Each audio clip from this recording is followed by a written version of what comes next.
Norma mesatare e interesit të bonove të thesarit me maturim 12 mujor ka regjistruar rënje. Në ankandin e fundit, yieldi mesatar i ponderuar zbriti në 2.54%, duke arritur pranë normës bazë të interesit prej 2.5%.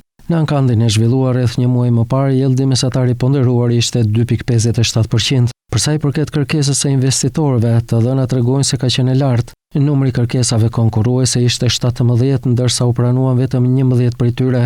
Ndërkohë nga 7.8 miliard lekë që ishte shuma e shpallur për financim, kërkesa totale ishte 14.448 miliard lekë, pra thuajse 2 fish më e lartë. Në këtë mënyrë, shuma e financimit të pranuar u rrit në 8.970 miliard lekë.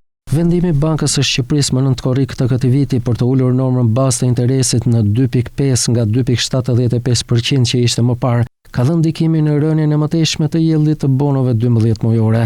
Ky nivel i ulët i bonove nënkupton edhe kosto më të lira për kredi në lekë, e cila ndikon në zgjerimin e uallënies bankare. Nga ana tjetër, qeveria mund të financojë borxhin e brendshëm me kosto më të lirë.